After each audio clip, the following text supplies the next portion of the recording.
Etindeki halığımda teşirserle yorgam, etindeki halığımda teşirserle yorgam. Hayt kara yorgam, tayt kara yorgam, hayt kara yorgam, tayt kara yorgam.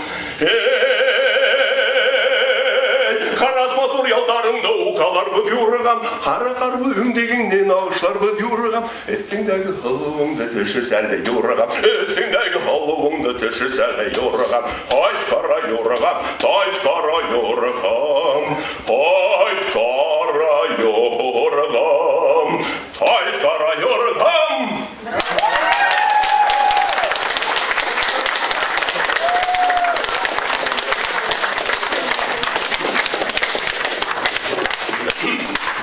Bizim üniversiteden küçük bir hediye.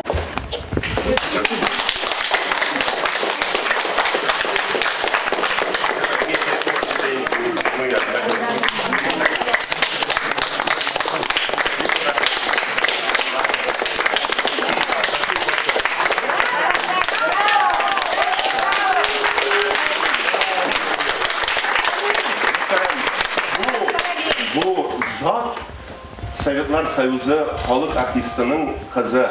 Bu yukarıdan fili biletmegen. Biz onu Merver Üniversitesi bizning Ufa kelajakda da birga bo'lamiz olamiz. Değil, şulay bit. Потом расскажу. Я uzatып koyayım indi.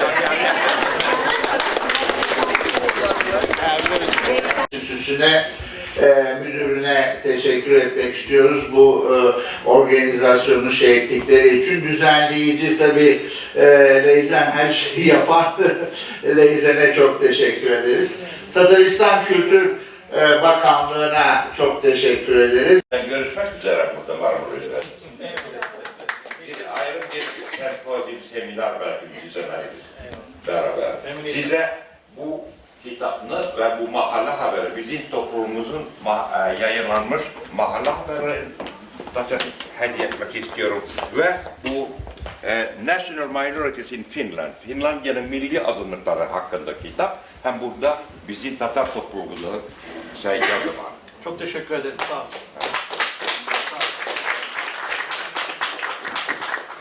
Tabii aktivist Marmara Üniversitesi'nin canı Leysen Hanım, size de hakikaten çok teşekkür. Ve bize burada İstanbul'da çok yardım etmiş Profesör Emine Gönül Naskali Hanım'a ve eşi Esko Naskali'ye de, çünkü biz onların evinde kaldık. Bu çifte havuzlar palasında.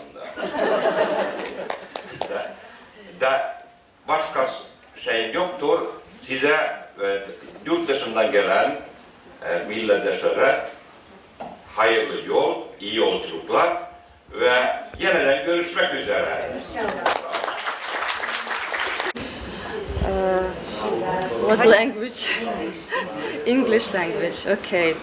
So my grandfather Will Iskandar Ula and my grandmother Galia Rameva. So when I was little, I saw that they kept everything at home, like books, pictures, photo pictures, documents, and they had some things. I, as a little, didn't really see those things, but they transferred everything to Marat Sharipov and the National Museum in Ufa, in Bashkortostan. And but my grandfather, he told me about family and about how difficult was to live in Soviet Union. And my grandmother, when I was little, she told me a poem.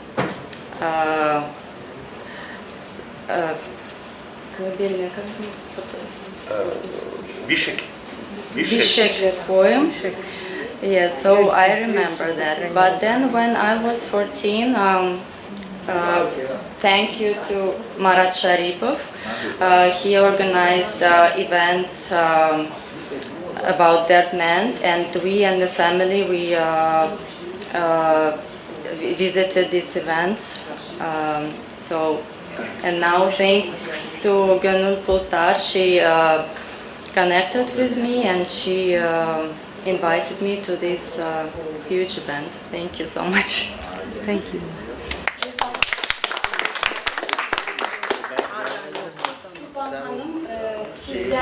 Мен Марат Гибаддинов, Казаннан, Татарстан Фәннәр Академиясының Шәғабетдин Мәрҗани исемендәге тарих институтының директор урынбасары. Бирегә нинди тема белән килдегез? Минем чыгышымның тема ул гомуми тема 19 гасыр ахырында, 20 гасыр башында татарларда мәдәният һәм мәгариф үсеше һәм мин инде үзем мәгариф тарихы юнәлешендә эшләгәч, мин инде теләгән идем менә бу мәгариф белән мәдәният бәйләнешләрен күрсәтергә 19 гасыр ахырында, 20 гасыр башында. Һәм бирегә килгәч без инде Рәмиевләрнең туганнары белән дә очрашу мөмкинлеге булды һәм биредә Төркиядә яшәүче һәм дә Татарстан, Башкортстан якларыннан килгән туганнары белән нинди тәэсирләр? Әлбәттә инде бу безнең өчен бик дулкынлангыч очрашулар, чөнки без ул шәхесләрнең биографияларын, хезмәтләрен беләбез, әмма инде менә аларның варислары белән турыдан-туры очрашу ул инде искиткеч күңелле һәм файдалы күренеш безнең, чөнки сез беләсез инде без ул шәхесләрнең тарихын чыганаклар аркылы, архив материаллары аркылы өйрәнәбез. Ә менә гаиләдә сакланган информация, гаиләдә сакланган материаллар, гаилә тарихы ул әлбәттә инде бик искиткеч әһәмиятле чыганаклар, чөнки рәсми чыганакларда булмаган материалларны без бары тик менә шул варислар белән очрашып белә алабыз. Менә Татарстанда, Казанда бүгенге көндә дәртмән белән бәйле нидер чаралар, эшчән калбаралар. Әлбәттә, менә әле монда килер алдыннан 2 көн алдан безнең институтта Рәмиевка дәртмәнгә багышланган кичкенә генә турак сталь уздырган идек. Анда безнең институттан, Казан дәүләт университетыннан, шулай ук тел, әдәбият һәм сәнгать институтыннан галимнәр килеп Рәмиев турында мәгълүматлар биргәннәр һәм бик җанлы, шундый бик кызыклы очрашу булган иде. Шуңа күрә Рәмиевне Казанда беләләр әлбәттә. Киң җәмәгатьчелек инде аны галим, шагыйрь буларак белә, ә инде галимнәр арасында әлбәттә инде аның башка кырларында өйрәнәләр, аның сәнгатьче буларак, аның игъначы буларак, һәм инде безнең татар мәдәниятенә, татар тарихына бик зур өлеш керткән шәхес буларак без аны беләбез һәм өйрәнәбез һәм хөрмәт итәбез. Мин Ләлә Мортазина, Казан шәһәреннән Татарстан Республикасы Фәннәр Академиясының Шәһабетдин Мәрҗани исемендәге тарих институтының өлкән фән хезмәткәре. Без милли мәгариф, тарих һәм теориясе бүлегендә эшлибез һәм шуңа күрә безнең өчен милли мәгариф, татарларның чит илләрдәге һәм үзебезнең илдәге, Россиядагы гомумән кайда гына яшәмәсен, татарларның чәчелеп яшәгән татарның мәгариф мәсьәләләре бик кызыксындыра. Шуңа күрә бу конференциягә килү безнең дә максаты иң беренче чиратта менә шу иң атаклы Россиядагы һәм башка илләрдә дә хәтта иң атаклы татар нәселе Рәмиевләрнең татар мәгарифе үсешендәге өлешен ачыклау, күрсәтү һәм аның турында тагын бер тапкыр үзебезнең җәмәгатьчелеккә күрсәтү максаты белән килдек. Һәм шуны әйтәс килә, Рәмиевләр башка бик күренекле татар нәселләр белән беррәттән, алар арасында шактый бай нәселләр бар. Алар татар халкын, татар милләтен мәгарифкә, мәгърифәткә илтү, аның тәрәккыятын тәэмин итү өчен бик күп өлеш керткән кешеләр, һәм матди яктан, һәм фикри яктан. Шуңа күрә инде айрым алганда газета чыгару ягына карасак да, Шакир һәм Закир Рәмиевләрнең Вакыт газетасын Оренбургта һәм Шура журналын, шушы журналны матди яктан тәэмин итүләрен һәм инде әлбәттә аның эше белән, юнәлеше белән кызыксынып баруларын күз алдында тотсак, инде бу мәҗәлләләрдә, бу газетләрдә татар мәгарифе, чит илләрдә яшәгән татарлар, Россия татарларының мәктәп, мәгариф мәсьәләләре, аларның укытучылар, мөгаллимнәр әзерләү, дәреслекләр һәм башка бик күп проблемалар күтәрелүен исәпкә алсак, менә шушы ике чараны атап кына да бу Рәмиевләрнең татар мәгърифе үсешенә керткән өлешләрен бинихая зур дип атарга безнең хакыбыз бар. Ләкин бу гына да түгел. Рәмиевләр алар татар балалары өчен, яшь буын өчен мәктәп, мәдрәсәләр оештыру, мәчетләр ачу, мәктәп, мәдрәсәләр өчен җайга салу. Эшенә дә бик зур өлеш керткәннәр. Рәмиевләрнең хатыннары, җәмәгатьләре, Мәхбүб Җамал ханым, Гәүһәр ханым, алар икесе дә бик күп Оренбург төбәгендә бик күп татар авылларында мәктәпләр ачып, кызлар өчен иң беренче чиратта кызлар өчен мәктәпләр ачып, шул мәктәпләргә җитәкчелек иткәннәр, идарә иткәннәр, матди яктан тәэмин иткәннәр. Һәм менә бу мәктәпләрнең эшчәнлеге әлбәттә инде Вакыт газетасында бик күп чагылыш тапкан. Мин бүген шулар турында сөйләргә телим. Дәртмән бит инде безнең күренекле татар шагыйре. Без аны хәтта Тукай белән бер рәткә куябыз. Шушы шагыйрьнең хезмәтләрен бик күп булмаган, ләкин шулкадәр саллы шигырьләрен карасак, андагы да педагог фикереннән ярылып яткан күрәбез. Менә бу афоризмнар булып әверелгән сүзләр бар Дәртмәннең. Аның шигырьләрендә алган ике юллыклар, алар мәкаль дәрәҗәсенә күтәрелгән. Бүгенге көндә бу әсәрләр әдәбият чыганагы буларак кына түгел, бәлки балаларны, татар балаларын тәрбияләү өчен дә кулланыла һәм кулланырга мөмкин. Aslında bu bunda yanılık gibi duyuldu, lakin 1971 yılda Kazan jurnalında min derdmen turunda yazgan idim. Yani yartı asır uzdu. Biz Türkiye'de anlatırga tırışkanda. Eğer Sovet çorunda mağlum bay kişi buluğu sebeple hem yazgan şiirleri sebeple anı kütermediler, anın durumda yazıp sızmadılar. Şu 26. yıllarda gene buldu, ondan sonra yıldı. Türkiye'de de bir Tatar şairin tanıtı aslında kızıklı bir nesne. Çünkü edebiyat diyen nesne tar bir problemi, tar bir nesne. Kızık sunucular bir küp bulmuyor. Bir gerek de Tatar dilinden Türkçe'ye tercüme iti meselesinde kıyımlıklar var. Çünkü iki dil bir yakın birbirine. Şulay bulgaç, şairler yine bu meselenin problemini çişe alırlar. Bizim zor problemlerimizden biri Türkiye edebiyatlarını Türkçe'ye avdarganda şimdi profesyoneller bulmağı. Profesyonel tercümanlar bulmagaç basılgan kitaplarının okucuları da bulmuyor. Bu Türkiye içinde andaki yazıcılar, şairler içinde bir problem edip boylayayım. Lakin onda sanda mındıcı yılışlarının buluğu her iki halkının birbirinin tanıdığına ilişkirti edip boylayayım. Bir vaqtlar Dərtmənd İstanbul'a Türk tilin həm Türk ədəbiyyatın öyrənü üçün kilgən idi. O vaxtdan soң indi 100 yıldan artıqraq zaman uzğan. Şulay da Dərtməndni hamanda İstanbul'da iskə alalar. Mənə bugün bik matur kişə üttə jiyiliş buldu. Dünyanın bik küp yerlerinden, hatta Avustralya'dan, Finlandiya'dan bizim Tatar milletteşlerimiz kilgenler idi. Türkiye'nin türlü pişmaklarından, Abu Dubay'dan da Dərtməndnin ınıklarının balaları kilgenler, Dərtməndnin nesilinden kilüşüler kubiydi. İskitkiş matur jiyiliş buldu, məğnəli buldu, iştəlikli buldu.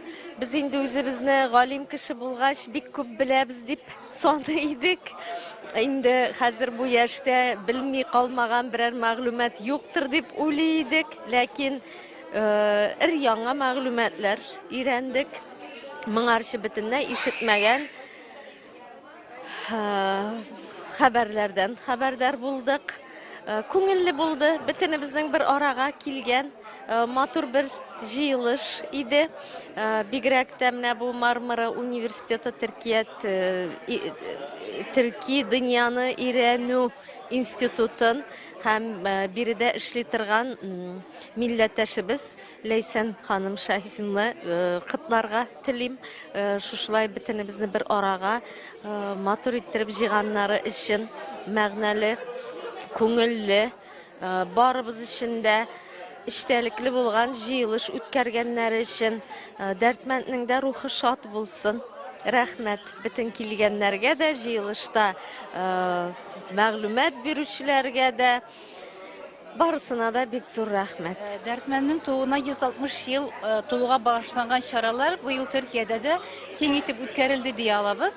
Мин элек иң башта Төркия дәүләте ТРТ тарафыннан оештырылган культур сәнгать программында Дәрдмәндне аңлаткан бер тапшыру хәзерләнде. Бик матур тирәнчелекле тапшыру иде.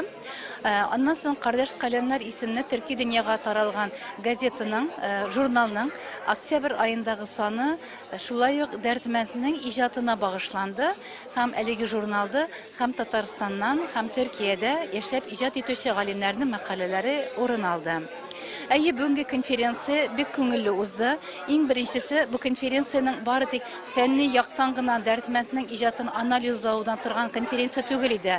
Монда аның бөтен тарихы, бөтен гаиләсе, гаилә кешеләренең монда катнашулары, аның турындагы хатирәләр белән пайлашулар ягыннан бик нык истә калучы тәэсирле булды конференция. Мин үзем әдәбиятчы буларак Дәрдмәнд әсәрләрендәге Ватан һәм милләт темасы исемле темага чыгыш ясадым.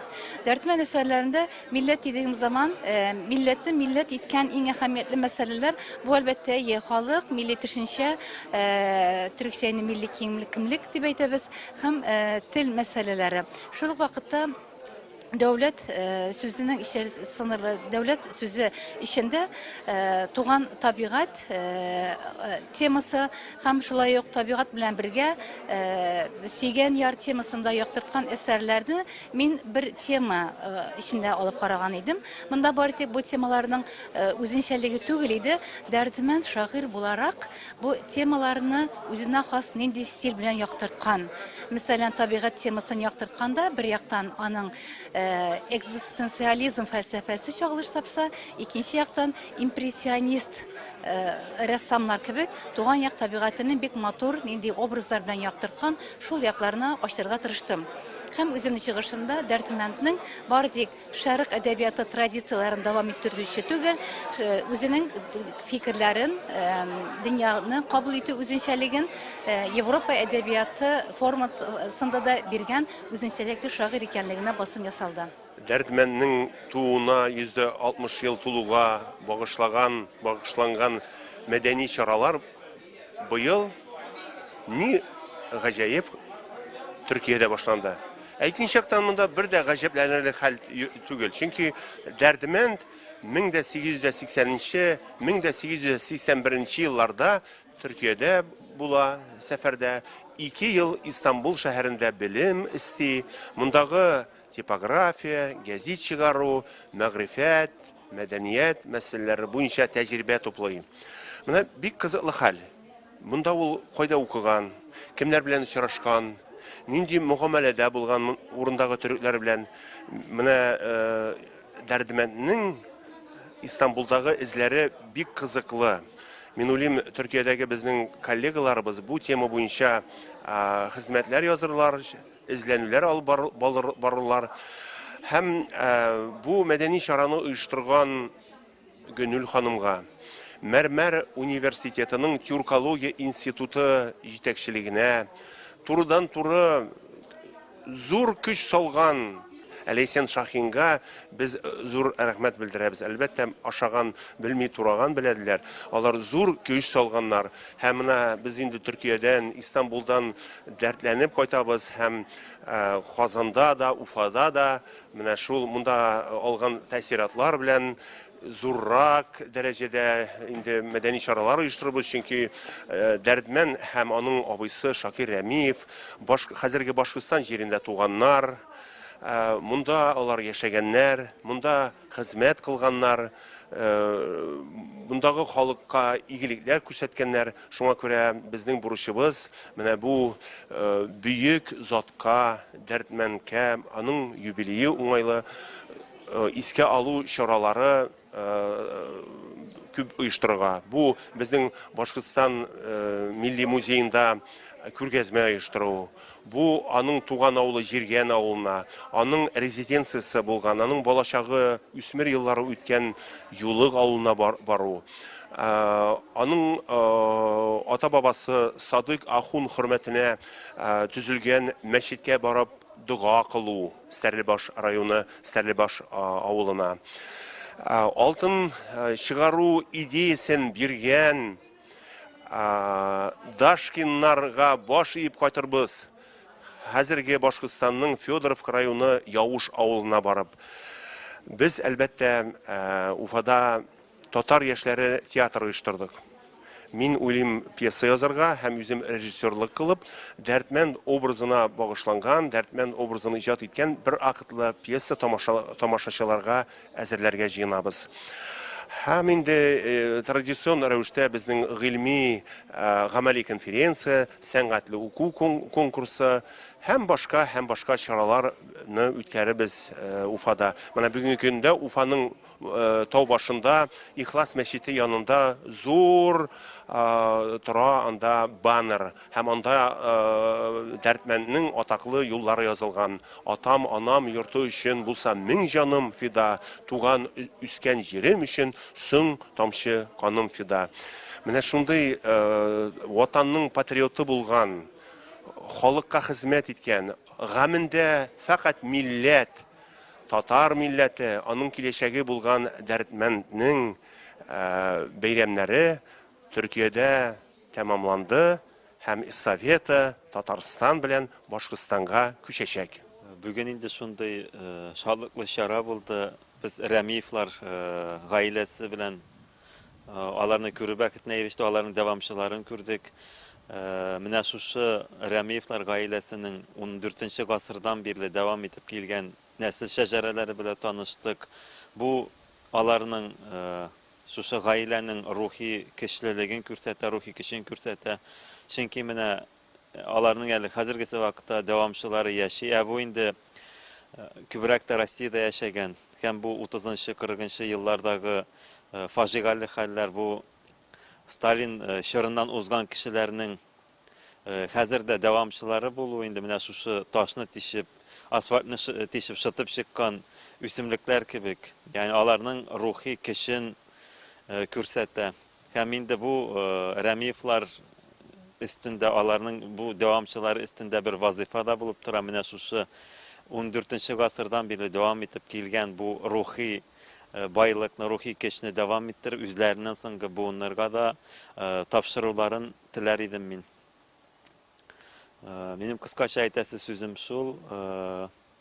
Мин үзем бер Дәрдемәндләр тарафыннан һәм инде Шакир, Закир Рәмиевлар тарафыннан чыгарылган Вакыт, Шура газеталарын укып, аларга булган тирән ихтирамымны белдерергә тырыштым, күрсәтергә тырыштым инде. Һәм аларның туганнарын күрү, шушы гаилә белән танышу миңа бик зур вакыйга булды, бик күңелле булды. Мин үземне шундый бер кабатланмас бер конференция килеп элеккән һәм тыңлап утырдым. Шундый бу конференцияның Төркиядә үтүе һәм анда төрле илләрдән, төрле төбәкләрдән татар галимнәре катнашуы аның дәрәҗәсен шул кадәр күтәрде. Мин монда Дәртмәнгә башланган конференция булу үзе бик зур дәрәҗәле чара. Анда катнашучыларны караганда, һәрберсенең чыгышын тыңлаганда татар кешеләре өчен димме, халкы өчен дип әйтимме, татар фәне һәм гыйльми мәгариф өлкәсе өчен бер шундый бер горурлану хисе килде күңелгә. Чөнки мәгълүматлы чыгышлар һәм милләтебез өчен, татарлар өчен, әдәбиятыбыз, телебез өчен җанып, киеп әйтелгән сүзләр яңгырады. Аннары шулай ук монда бу конференцияның яшьләр өчен дә бер дәрес сабак буларак мөһимлеген әйтәсем килә. Мусина Светлана, я правнучка Шакира Рамеева. Меня зовут Зайнашева Эльмира. Я праправнучка Закира Рамеева, Дердменда. Ну, начнем с того, что мы, как молодые представители, самые молодые представители, присутствующие на этой конференции, посвященной братьям Рамеевым, мы очень счастливы, и я завидую самой себе. У нас такая семья, у нас такая родня, у нас такая история, у нас такие поклонники по всему миру, и я прям действительно завидую, потому что немногим нашему поколению, детям, это вообще дано познать свою родню до такой глубокой степени. И сегодняшнее событие, которое организовали Гюнуль, Лейсан, Шахин, да, это стоит не то, что там дорогого, это стоит миллионов просто, потому что такие вещи, они не только сплочают как бы родню, но они еще и разносят эту культуру, разносят эти ценности семейные, не знаю, по всему миру. Это нам прививается, мы это будем прививать в своих детях, и я очень счастлива, я напитана этой энергией рода, которая здесь присутствует, и я просто благодарна всем ребятам, которые приехали из Уфы, из Казани, которые рассказывали так много о деятельности, о талантах, о вкладе Рамеевых в культуру региона, вообще и страны в целом. Поэтому я очень довольна мероприятием, просто потрясающе. Эльмира сейчас, да, со своей стороны. О братьях Рамеевых я узнала от своих дедушки и бабушки Равиля Искандеровича Рамеева и Галии Рамеевой. Когда я была маленькая, в их доме хранились вещи Искандера, Дардменда, книги, сборники стихов Дардменда. Моя бабушка читала мне колыбельную, это стихотворение Дардменда. Дедушка рассказывал, как тяжело жилось их семьям в советские годы. И я очень тоже проникаюсь и прониклась тогда вот этим всем, такой татарской культурой. И я бы хотела сказать, что я очень благодарна, во-первых, Марату Шарипову, который организовывал мероприятие, благодаря которому наша семья присутствовала на мероприятиях в Уфе, в Казани, и осуществилась поездка, путешествие в Булгар. Также я очень благодарна Гюнуль Пултар, которая поддерживает с нами связь и пригласила нас на это великолепное мероприятие. Я никогда не думала, что я побываю в Стамбуле и узнаю родственников из Финляндии, из Турции и из Башкирии также. Вот мы познакомились именно на этом мероприятии, да. А оказывается, у нас настолько большая родословная, настолько много людей хотят общаться и хотят знакомиться друг с другом.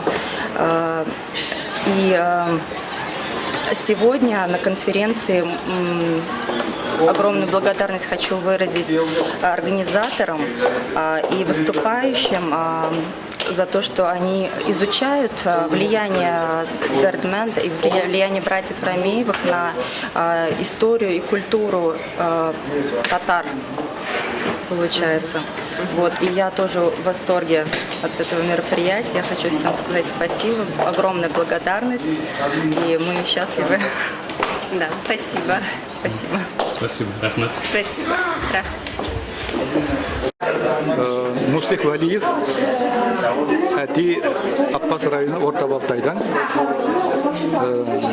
Әти 1930-ларда Ақбас районынан айырылып, Өзбекстанда бір мектепте мұғалім бола, екінші мектепте мұғалім бола, андан Қазақстан аша Үрімчіге кетерге мәжбүр бола. Анда кеткеш, анда менің әни білән үйләне. Біз анда 7 бала бала, ең зор Митхат абзый, Дилах Фырзапбай, Дилбер апбай, Илшар апбай, Талғат аби, Фатих аби, ең кішкенесі, 7-ші бала Муслих Валиев. Olup dünyaya geldik, şunda yaşadık. 36 yıl Ürümçi'de yaşadım. Anlara biz Türkiye'ye gelip Türkiye'de orunlaştık. 27 yıl Türkiye'de Türkiye grazdan olup Türkiye'de yaşar. Bir malayım oldu Askat Veli. Bunda Türkiye'de benim familya Askat Veli, Muslih Veli oldu ayıkla. Anlara 27 yıldan sonra biz Avustralya'ya gittik. 3 yıl oldu hazır. Avustralya'da yaşayabiliriz. Bugünkü jeyun beni bek zuhlandırdı. Hem bek şatlandım. Bu jeyun koşulğanға bek şatlan. Mana Ramiyevlar bek zor Tatar kişileri. Alarның Tatar millet için bergen hizmeti bek ulu, bek zor. Hem alar millet için hizmet etkenler. Hem Şakir Veli Ramiyev Zakir Veli Ramiyevlar bek zor kişiler. Bunlar hem şair olarak da onun şiirlerini bunda kelgen okutuvchilar, professorlar bir yaktan anlatıp öttü. Bek şat buldum. Bu için beni bek duygulandırdı. Hem benim turmuş iptaşımda bu jeyinga kelettirganimni eshitib bek şatlandı. Ana da bek zor selamlar, hayla selamlar iletti. Bek zor rahmet. Başta o'zingiz bilan tanishib olsizlar. Ism, familiya ham qo'ylarda qo'shiq qanday keladi? Men o'zim Iskandar Sharipov. Bu Regina Sharipova, benim xotinim. Biz Ufadan, Ali Moskvada yashaymiz. Shulay mana Turkiyaga keldik turist bo'lib. Bunday konferensiya bor ekanini bizga Marat abi aytdi. U Marat abi benim Әткәйнең 2 туган абые. Шулай Марат абыны Уфада күрешеп, Марат абый әйтте, мына Истанбулда булам. Шундый конференцияда катнашам. Килегез, күрегез. Безнең киләсе килде, күрәсе килде. Шулай мына шундый конференцияда катнашканга біз бик шатбыз. Конференцияның тәэсирләрегез белән Дәртмен турында башланды мутында. Дәртменне мин билдем Марат абый буенча. Беренче курста укыганда институтта, университетта Уфада мен катнаштым. Бөек сәяхәт дигән шундый мероприятиеда, теплоходта Огидель, Кама, Волга елгаларында шулай теплоход белән барып, Бөек Булгар шәһәренә барып кайттык. Шунда Дәртменне мин беренчегә ишеттем. Шундан да шулай тематический мероприятиялар, концерт булды. Күп артистларны таныштым. Шунда Дәртменне беренчегә мин белдем. Шуңа Марат абый килегез, шундай Стамбулда мероприятие була икәнен, конференция. Мин Регина белән без шулай килергә булдык. Сезнең фикерегез бармы? Сезнең фикерләрегез? Әлбәттә бар, безгә бик охшады. Ана шундый мероприятие үтте. Дөньяның һәрбер төбәкләреннән бар халыкны берләштереп, шундый матур, канәгатьле программа күрсәттеләр. Безгә бик охшады. Белемләр тулды. Миңа кызганычка каршы Дәртмен турында бик күп белмәйдем. Безнең тарих предметына уны ул программада кертмәделәр. Шундый İstanbul'da сәяхәткә килеп, катнашырга туры килде. Катнашырга китте, без шуга бик шатбыз. Сезгә рәхмәт. Булай, Стамбулда беренчегә без. Шулай шәһәр бик матур, күп җирдә булдык инде. мәчетләрне күрдек, теге солтан яшәгән җирләрен күрдек. Бик шатбыз шундый матур шәһәр күргән өчен. Сезгә рәхмәт.